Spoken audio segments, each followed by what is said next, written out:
Perlas del libro de Miqueas. Una vara de pastor, que es un palo de madera seco, fue convertido por Dios en el arma más poderoso con el cual Dios libró a su pueblo del poderoso ejército egipcio. En las manos de Dios tú puedes ser convertido en un hombre de grandes bendiciones. Buen día. Damos gracias a nuestro Dios que nos permite meditar, reflexionar, extraer las perlas del capítulo 5 del libro de Miqueas. Este capítulo 5 es considerado un capítulo mesiánico, porque aquí se anuncia el lugar de nacimiento del Cristo, del Dios encarnado. Rodéate ahora de muros, hija de guerreros, nos han sitiado, con vara herirán en la mejilla al juez de Israel. Se da la orden a Jerusalén de que se rodee de muros en vista del peligro que se aproxima. Los tiempos en los cuales ejerció su ministerio Miqueas fueron tiempos muy complicados. El pueblo de Dios estaba amenazado y pronto sería llevado al cautiverio. Samaria y Jerusalén dejarían de ser a causa de sus pecados. Pero aquí encontramos la primera gran perla. Si bien es cierto que hemos de sufrir las consecuencias de nuestros pecados, Dios siempre nos anuncia y nos da esperanza de salvación. Nos anuncia que seremos perdonados si nos arrepentimos, seremos restaurados.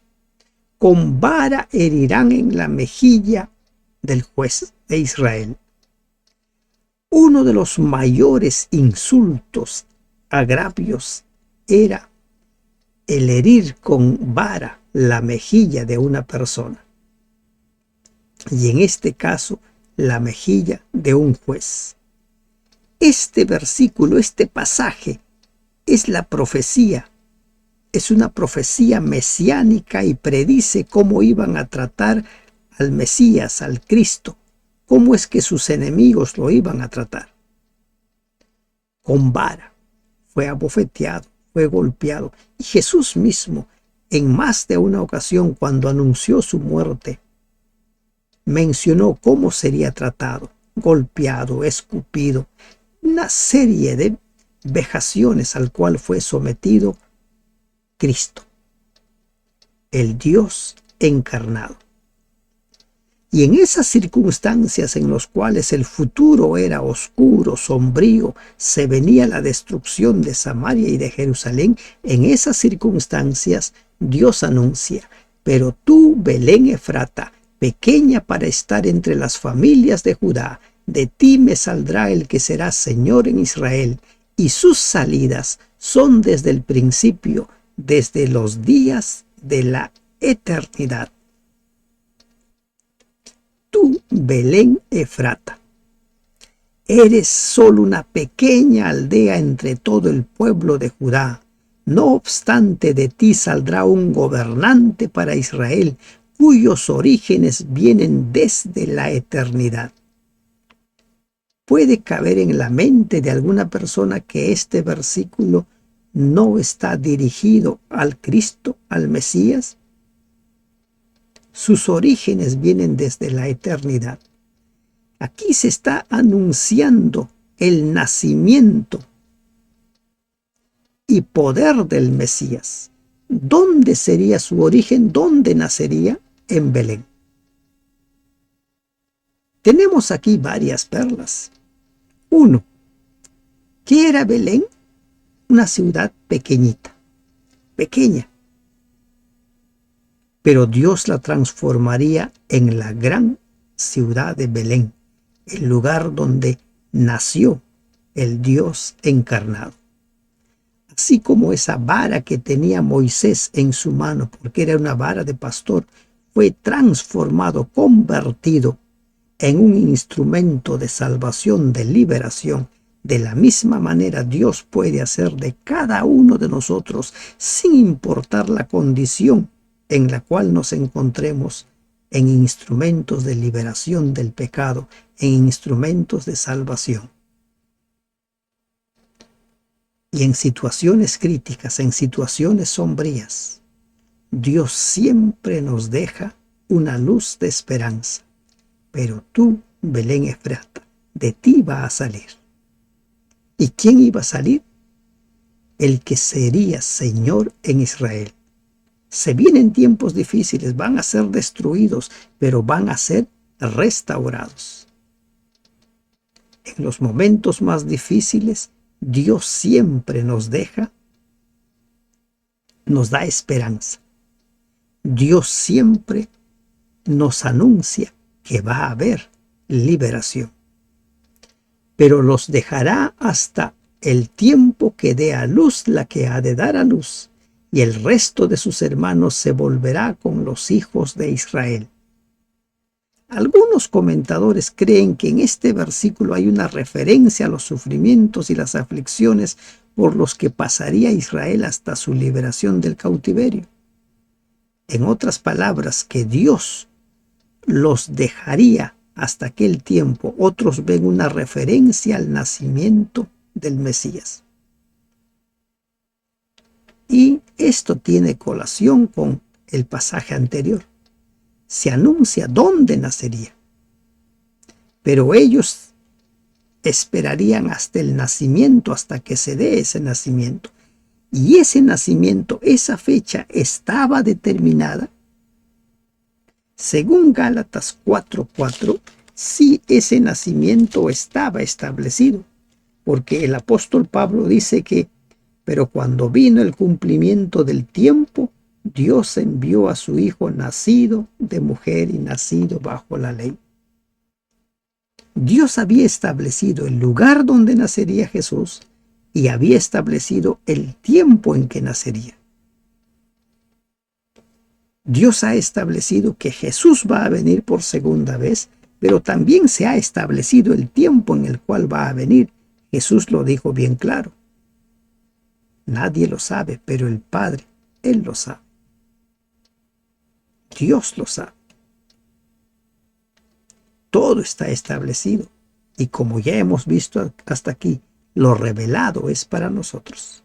Si Dios algo aún no ha revelado, con seguridad que lo revelará, porque no hará nada el Señor sin que lo revele a sus siervos los profetas. Recuerden Amós 3:7. No hará nada grande, nada que tenga que ver con su pueblo, sin que Dios lo revele.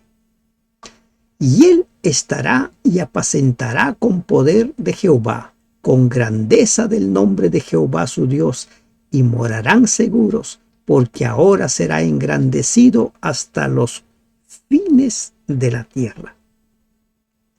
Él estará, se alzará, dice la versión Jerusalén, como el buen pastor, el Mesías, Cristo, se alzaría con firmeza para cuidar y defender a sus ovejas. Esta figura, por ejemplo, en relación al tiempo del fin, lo encontramos en Daniel 12:1.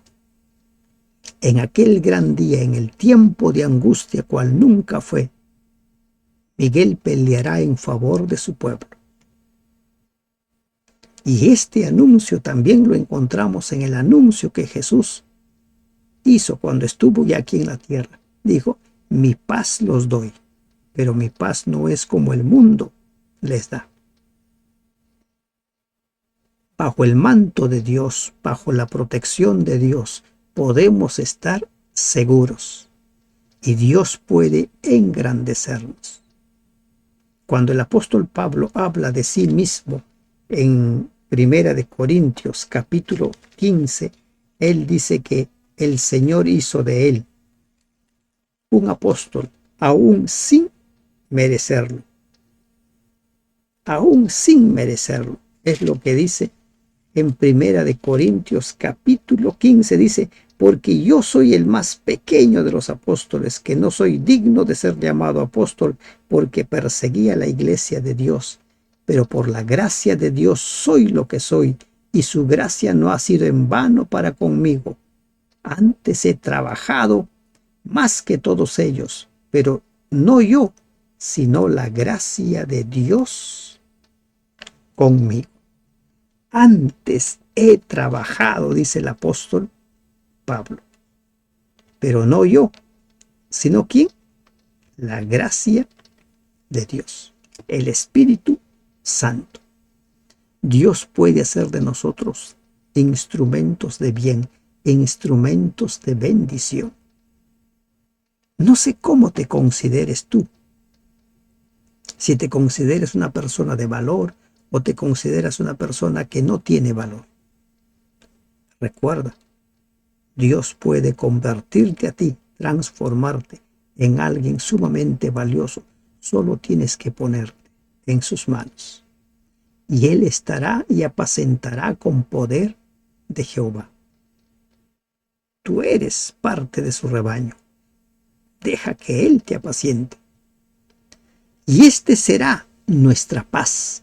Cuando el asirio viniere a nuestra tierra y cuando hollare nuestros palacios, entonces levantaremos contra él 7 pastores y 8 hombres principales. Se anuncia la victoria sobre los enemigos. El pueblo de Dios ha de salir victorioso sobre sus enemigos. En el gran conflicto de los siglos hay un vencedor, Cristo. Hay un vencedor, el remanente. Dios es vencedor. Y Él dice, cuando vengan los asirios, entonces levantaremos contra Él. ¿Quiénes? 7 pastores y 8 hombres principales. Aquí el número no necesariamente sea literal, como hemos visto en estudios anteriores, donde se habla de 3, de 4, de 7. Esto de 7 y 8 son números simbólicos para mostrarnos que Israel tendría un liderazgo adecuado contra la agresión extranjera. Cuando el pueblo de Dios se ha mantenido en sus manos, ha estado bajo el cuidado de Dios y se ha mantenido fiel, nunca fue derrotado. Lean la parte de la historia de Israel. Nunca fue derrotado mientras estuvo en los caminos de Dios. Cuando ha sido derrotado es porque se alejó de Dios. Balaam quiso maldecirlo y no pudo. Porque cuando Dios es quien te protege, cuando estás en el cuidado de Dios, cuando estás guiado por Dios, no hay mal que pueda alcanzarte. Dios puede permitir ciertas pruebas en tu vida, pero esas pruebas lo permite porque hay un propósito. Quizás te estás desviando, quizás estás olvidando tu misión, quizás no has entendido plenamente el mensaje. Y devastarán la tierra de Asiria a espada, y con sus espadas la tierra de Nimrod, y nos librará del asirio, cuando viniere contra nuestra tierra y hollare nuestros confines. La victoria está anunciada. En el tiempo del fin, Satanás hará mucho intentando destruir la fe del pueblo fiel, del remanente, pero ellos se mantendrán firmes porque tienen la fe de Jesús, viven la fe de Jesús, porque en sus mentes y en sus corazones habrá sido grabada las leyes de Dios. El remanente de Jacob será en medio de muchos pueblos como el rocío de Jehová, como las lluvias sobre la hierba, las cuales no esperan a varón ni aguardan a hijos de hombres. El remanente será como rocío. Bendición. ¿Para qué sirve el rocío? Para hacer crecer, para regar los campos. De acuerdo con el plan de Dios para el antiguo Israel, la victoria sobre la oposición enemiga habría sido seguida por un intenso programa de evangelismo. los israelitas debían iluminar todo el mundo con un conocimiento de Dios. Los símbolos del rocío y de las lluvias eran sumamente apropiados en un país donde desde mayo a octubre prácticamente no caía lluvia. Lluvia temprana, lluvia tardía, pero también bendiciones. Este pueblo estaba llamado a ser un canal de bendición para las demás naciones. Si es que los demás pueblos aceptaban el mensaje, Israel sería para ellos como rocío de Jehová, como las lluvias sobre la hierba.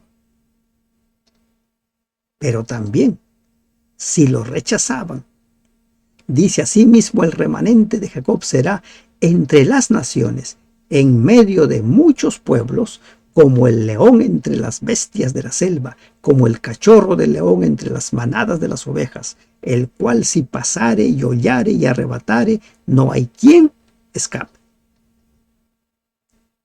No hay quien escape. Un animal feroz, capaz de destruir. Así se presenta ahora al remanente. Podía ser como un rocío, podía ser como las lluvias, si se aceptaba el mensaje. O si era rechazado, podría ser como el león, símbolo de poder, símbolo de victoria. El plan de Dios era que su pueblo fuera cabeza y no cola. Recuerden Deuteronomio 28:13. El pueblo debía ser luz. El pueblo de Dios no podía ser derrotado. Durante esos 40 años, las veces que Israel fue derrotado fue a causa de alejarse de Dios. Ahora se anuncia el nacimiento del Mesías, se anuncia el lugar donde va a nacer y se anuncia que será como rocío, como lluvias de bendición para las naciones, o como un león a quienes rechacen el mensaje. Acontecerá en aquel día, dice Jehová, que haré matar tus caballos de en medio de ti y haré destruir tus carros. Acontecerá en aquel día. Se viene la purificación de un pueblo idólatra y belicoso. Dios nos acepta como somos, pero no espera que nos mantengamos como somos.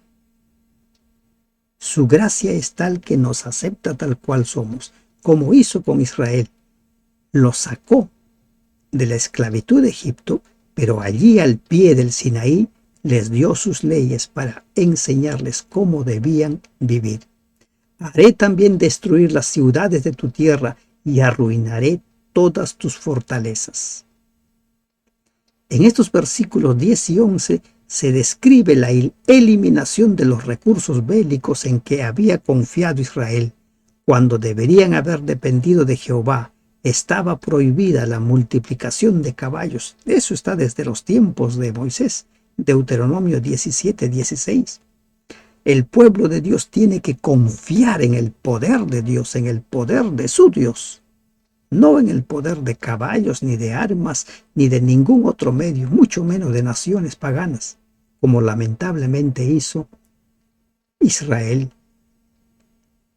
Asimismo destruiré de tu mano las hechicerías, y no se hallarán en ti agoreros, y haré destruir tus esculturas y tus imágenes de en medio de ti, y nunca más te inclinarás a la obra de tus manos. Nunca más. Hechicerías, encantamientos. Desde mucho tiempo eso fue prohibido. Desde siempre. Deuteronomio 18, 9 al 12. Dios dejó en claro de que ningún medio de esto serviría para consultar a los muertos. El único que debía ser consultado es Dios. Dios te acepta como eres, pero no espera que sigas siendo como eres.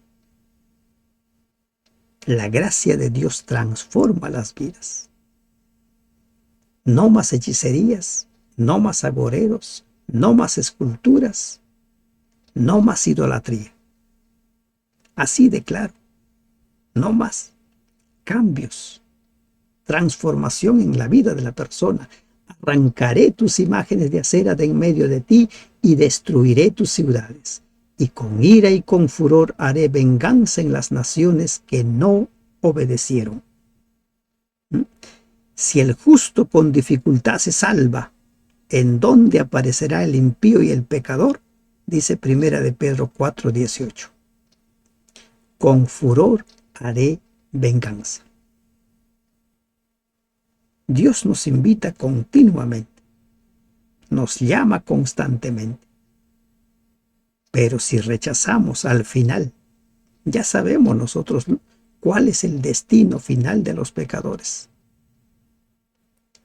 ¿Cuál es la gran perla de este versículo? ¿Cuál es para usted? Esa gran perla, ponlo en práctica. Podemos sacar, como lo hemos venido haciendo a lo largo del estudio, muchas, pero vamos a mencionar dos de las más resaltantes. Uno, en medio de un futuro sombrío, Dios siempre nos da esperanza.